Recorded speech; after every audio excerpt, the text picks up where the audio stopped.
Quando falamos de escola sem partido, temos que lembrar o que ele não é. Não é um movimento pela neutralidade ou um movimento pela não ideologia da educação e da escola. Ao contrário, é um absurdo, é um paradoxo que propõe uma neutralidade ideológica. Nesse sentido, quando nós pensamos a educação sempre é um processo político, em todos os tempos e em todos os momentos históricos.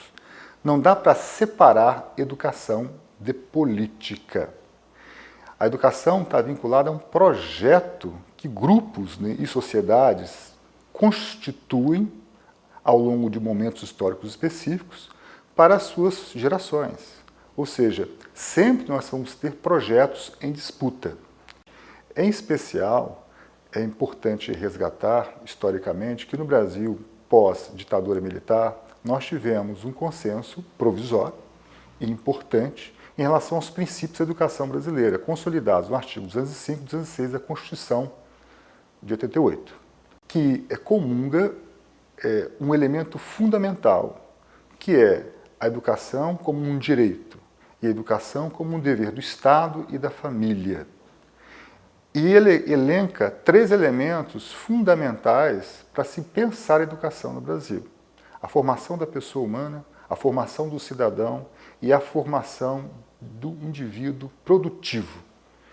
Não trata, em espécie alguma, de conteúdos, apenas princípios basilares. E essa formação basilar é complementada, fantasticamente, pelo artigo 206. O artigo 206 traz princípios fundamentais para a educação brasileira: a liberdade de ensinar, de aprender, a liberdade de trabalhar várias concepções de ensino, a gestão democrática.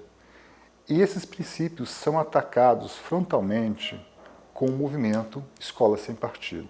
Como já disse Paulo Freire, não existe educação neutra.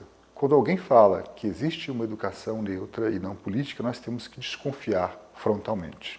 Até porque, para isso, nós teremos que concordar que a sociedade ela é unitária, que o pensamento é único, que não existem diferenças na sociedade. Portanto, na sociedade brasileira, isso não ocorre. O Escola Sem Partido entende que o professor não é um educador, o transforma em um burocrata, quando separa instrução de educação. Isso é contra os avanços que nós tivemos nos últimos 25 anos pós-ditadura militar.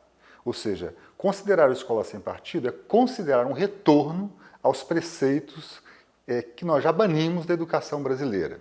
Ao transformar o professor em um mero executor de um conjunto de conteúdos, nós também levamos em conta que esses conteúdos são conteúdos pacificados, mas não são. Os conteúdos também são fruto de política. Então, todo o processo educacional, todo o processo de construção de conhecimento também é político. O processo de tratamento de um método de ensino é político e a vida escolar é uma vida política. Um dos princípios assim, fundamentais combatidos e que realmente é isolado é o princípio da gestão democrática da educação, quando a escola é tida como um local de instrução onde sujeitos políticos não convivem em um meio que constituem suas próprias decisões. A escola sem partido pressupõe que não existe uma organização e estrutura escolar.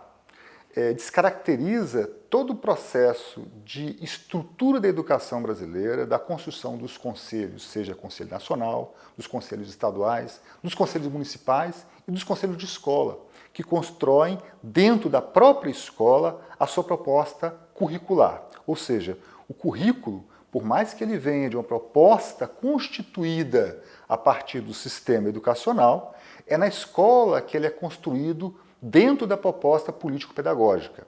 Esse pretenso desconhecimento da escola sem partido é uma estratégia política para desqualificar cada vez mais os educadores e os profissionais da educação que convivem nesse ambiente. E também, por outro lado, promove uma desescolarização dos alunos ao banir conhecimentos que seriam conhecimentos científicos pois são inadequados perante os seus pais. Ou seja, quando você tem uma fundamentação religiosa que define o tipo de conhecimento que você deve ensinar, você está cerceando a ciência aos cidadãos desse país.